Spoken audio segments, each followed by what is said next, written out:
looking outside the window, listening to the birds chirping, and thinking maybe there will be a time when we'll be going out with the family and enjoying the nature. That, how easy it is for me to describe all this all over again.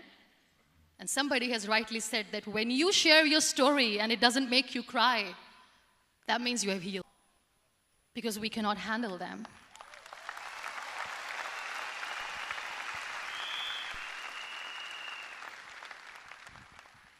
It is the story of a woman who with time realized that real happiness doesn't lie in success, money, fame. It lies within. Real happiness lies in gratitude. So I am here and I'm going to share the story of that woman. That is my story. The story of gratitude.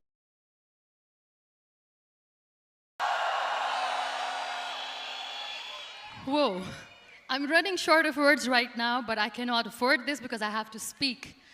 Thank you so much for all the love, for all the warmth. Thank you for accepting me. Thank you very much.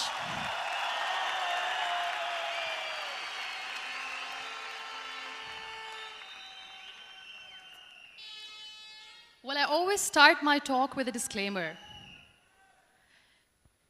And that disclaimer is that I've never claimed to be a motivational speaker. Yes, I do speak, but I feel more like a storyteller because wherever I go, I share a story with everyone. Well, it is a story of a woman whose perfectly imperfect life made her who and what she is today. It's the story of a woman who, in pursuit of her dreams and aspirations, made other people realize that if you think that your life is hard and you're giving up on that because you think your life is unfair, think again. Because when you think that way, you are being unfair to your own self. It's the story of a woman who made people realize that sometimes problems are not too big. We are too small because we cannot handle them.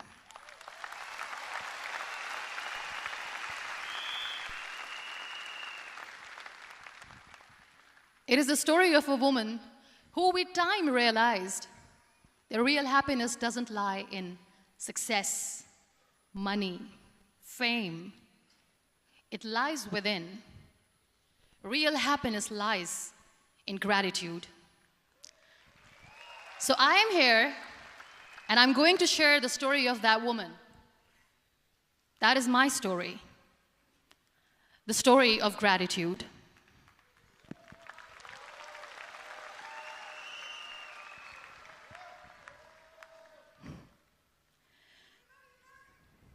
I love you too. I love you all. I believe in the power of words. Many people speak before they think. But I know the value of words. The words can make you, break you, they can heal your soul, they can damage you forever. So I always try to use the positive words in my life wherever I go. They call it adversity, I call it opportunity. They call it weakness, I call it strength. They call me disabled, I call myself differently abled. They see my disability. They see my disability, I see my ability. There are some incidents that happen in your life, and those incidents are so strong that they change your DNA. Those incidents or accidents are so strong that they break you physically. They deform your body, but they transform your soul.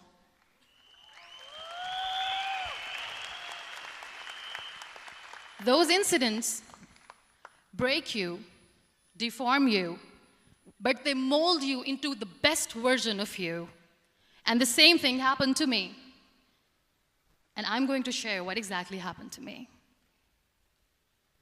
I was 18 years old when I got married. And this thing I'm sharing for the very first time on an international level. I was 18 years old when I got married. I belonged to a very conservative family, a Baloch family, where Good daughters never say no to their parents. My father wanted me to get married, and all I said was, if that makes you happy, I'll say yes. And of course, it was never a happy marriage. Just about after 2 years of getting married, about 9 years ago, I met a car accident.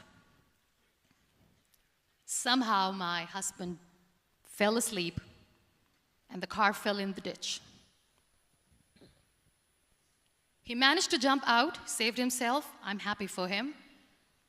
But I stayed inside the car and I sustained a lot of injuries. The list is a bit long. Don't get scared. I'm perfectly fine now. Radius ulna of my right arm were fractured. The wrist was fractured. Shoulder bone and collarbone were fractured. My whole rib cage got fractured. And because of the rib cage injury, lungs and liver were badly injured. I couldn't breathe. I lost urinary bowel control. That's why I have to wear the bag wherever I go. But that injury that changed me and my life completely as a person and my perception towards living my life was the spine injury. 3 vertebrae of my backbone were completely crushed, and I got paralyzed for the rest of my life. So this accident took place in a far-flung area in the outskirts of a very small province, Balochistan, where there was no first aid, no hospital, no ambulance. I was in the middle of nowhere in that toppled car. Many people came to rescue. They gave me CPR. They dragged me out of the car. And while they were dragging me out, I got the complete transection of my spinal cord. And now there was this debate going on, should we keep it here? She's going to die, where should we go? There is no ambulance. There was this 4-wheeler Jeep standing in the corner of the street. They said, put her in the back of the Jeep and take her to the hospital, which is 3 hours away from this place. And I still remember that bumpy ride. I was all broken. They threw me at the back of the Jeep and they rushed me to the hospital. That is where I realized that my half body was fractured and half was paralyzed. I finally ended up in a hospital where I stayed for 2.5 months. I underwent multiple surgeries. Doctors have put a lot of titanium in my arm. There's a lot of titanium at my back to fix my back. How easy it is for me to describe all this all over again. And somebody has rightly said that when you share your story and it doesn't make you cry, that means you have healed.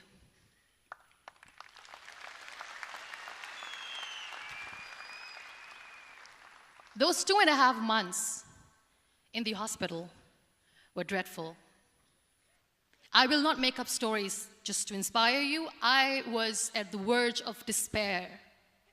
One day, doctor came to me and he said, well, I heard that you wanted to be an artist, but you ended up being a housewife. I have a bad news for you.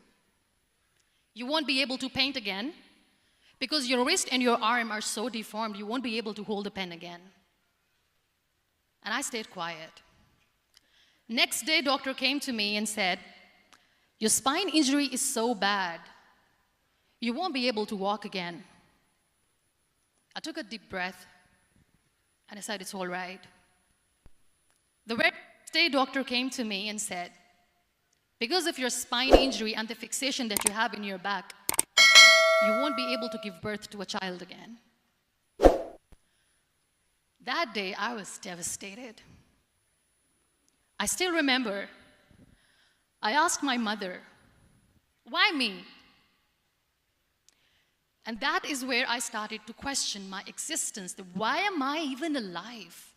What's the point of living? I cannot walk, I cannot paint, fine. I cannot be a mother. And we have this thing in our heads, being women, that we are incomplete without having children. I am going to be an incomplete woman for the rest of my life. What's the point? People are scared. They think I will get divorced. What is going to happen to me? Why me? Why am I alive? We all try to chase this tunnel. We all do this because we see light in the end of the tunnel, which keeps us going. My dear friends, in my situation, there was a tunnel that I had to roll on, but there was no light. And that is where I realized that the words have the power to heal the soul. My mother said to me, "This too shall pass.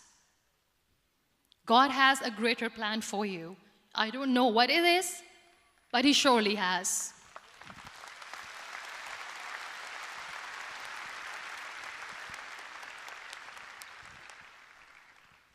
And in all that distress and grief, somehow or the other, those words were so magical that they kept me going. I was trying to put that smile on my face all the time, was hiding. It was so hard to hide the pain, which was there. But all I knew was that if I will give up, my mother and my brothers will give up too. I cannot see them crying with me. So what kept me going was, one day I asked my brothers, I know I have a deformed hand, but I'm tired of looking at these white walls in the hospital and wearing these white scrubs. I'm getting tired of this. I want to add more colors to my life. I want to do something. Bring me some colors. Bring me some small canvas. I want to paint. So the very first painting I made was on my deathbed, where I painted for the very first time. It was not just an art piece or just my passion. It was my therapy. What an amazing therapy it was. Without uttering a single word, I could paint my heart out. I could share my story. People used to come and say, "What lovely painting, so much color." Nobody could see the grief in it. Only I could. So that's how I spent 2.5 months in my hospital, crying, never complaining or whining, but painting. And then I was discharged, and I went back home. And I went back home, and I realized that I have developed a lot of pressure ulcers on my back and on my hip bone. I was unable to sit. There were a lot of infections in my body, a lot of allergies. So doctors wanted me to lie down on the bed straight for not 6 months, for not 1 year, for 2 years.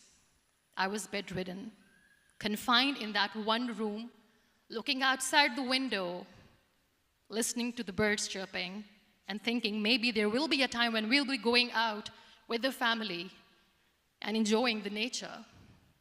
That was the time where I realized how lucky people are, but they don't realize. That is the time where I realized that the day I'm going to sit, I'm going to share this pain with everyone to make them realize how blessed they are, and they don't even consider them lucky. There are always turning points in your life. There was a rebirth day that I celebrated. After 2 years and 2.5 months, when I was able to sit on a wheelchair, that was the day when I had the rebirth. I was a completely different person. I still remember the day I sat on the wheelchair for the first time, knowing that I'm never going to leave this, knowing that I won't be able to walk for the rest of my life. I saw myself in the mirror, and I talked to myself. And I still remember what I said. I cannot wait for a miracle to come and make me walk. I cannot sit in the corner of the room crying, cribbing, and begging for mercy because nobody has time. So I have to accept myself the way I am. The sooner, the better. So I applied the lip color for the first time.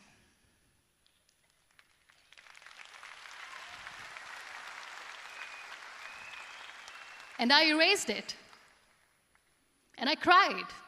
And I said, what am I doing? A person on a wheelchair should not do this. What will people say? Clean it up. Put it again. This time I put it for myself. Because I wanted to feel perfect from within.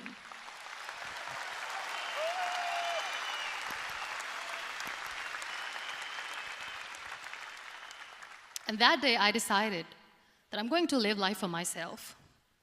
I am not going to be that perfect person for someone. I am just going to take this moment and I will make it perfect for myself.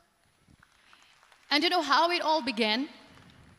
That day I decided that I'm going to fight my fears. We all have fears. Fear of unknown, fear of known, fear of losing people, fear of losing health, money. We want to excel in career, we want to become famous, we want to get money. We are scared all the time. So I wrote down one by one all those fears, and I decided that I'm going to overcome these fears one at a time. You know what was my biggest fear? Divorce. I couldn't stand this word. I was trying to cling on to this person who didn't want me anymore, but I said, no, I have to make it work. But the day I decided that this is nothing but my fear, I liberated myself by setting him free. And I made myself emotionally so strong that the day I got the news that he's getting married, I sent him a text that I'm so happy for you and I wish you all the best. And he knows that I pray for him today.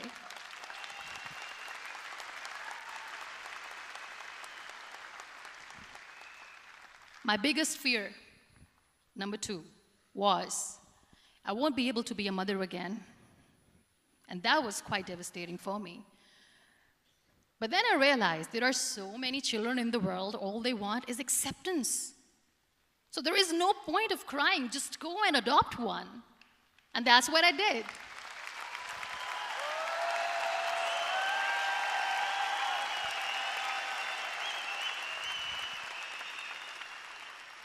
I gave my name in different organizations, different orphanages. I didn't mention that I'm on a wheelchair, dying to have a child.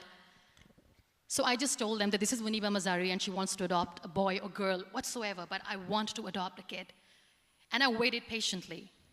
2 years later, I got this call from a very small city in Pakistan. I got a call and they said, are you Muniba Mazari? There is a baby boy and would you like to adopt? And when I say yes, I could literally feel the labor pain. I said, yes, yes, I am going to adopt him. I am coming to take him home.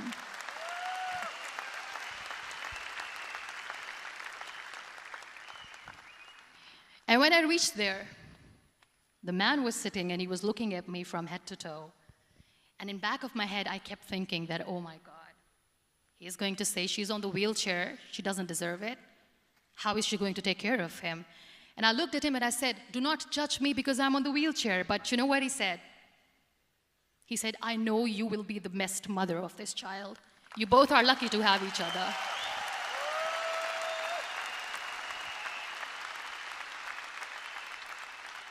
And that day, I was 2 days old, and today he's 6.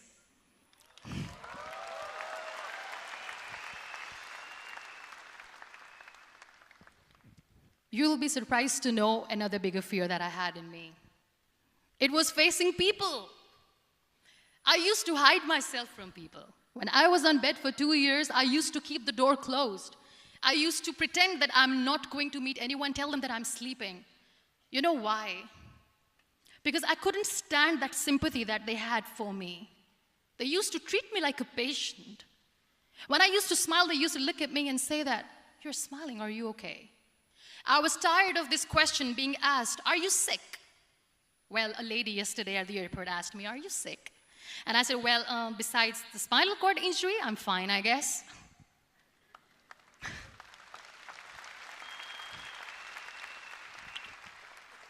But those are really cute questions. They never used to feel cute when I was on the bed. So I used to hide myself from people, knowing that, oh my God, I'm not going to see that sympathy in their eyes. It's all right. And today I'm here speaking to all these amazing people because I have overcome the fear.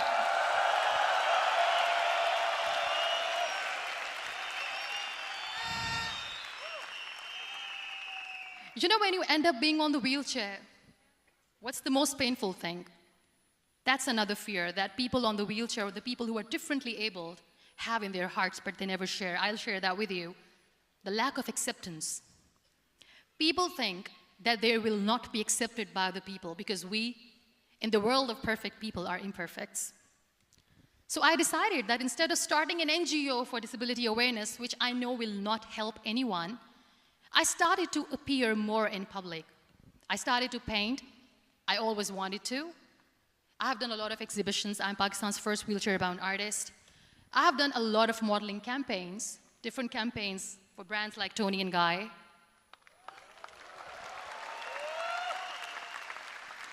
I have done some really funny, breaking the barriers kind of modeling.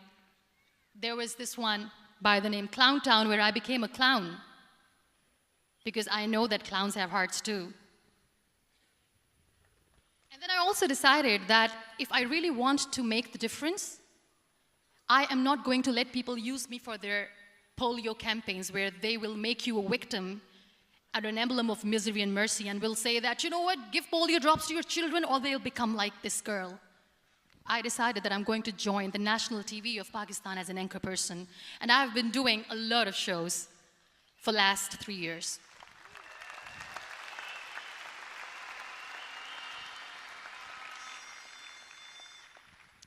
So when you accept yourself the way you are, the world recognizes you. It all starts from within. Thank you. I became the National Goodwill Ambassador for UN Women Pakistan, and now I speak for the rights of women, children. We talk about inclusion, diversity, gender equality, which is a must. I was featured in BBC 100 Women for 2015. I'm one of the Forbes 30 under 30 for 2016. And it all didn't happen alone. You all are thriving in your careers. You have bigger dreams and aspirations in life. Always remember one thing. On the road to success, there is always we, not me. Do not think that you alone can achieve things. No. There is always another person who is standing behind you, maybe not coming on the forefront, but behind you, praying for you and supporting you. Never lose that person. Never.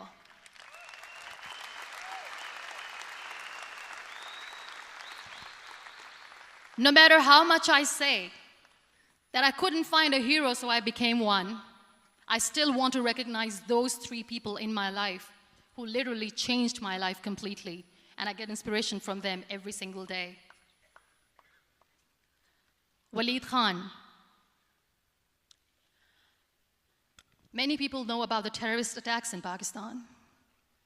We have lost many people. And I'm sharing this with a very heavy heart because we actually have lost a lot of people in this huge turmoil of terrorism.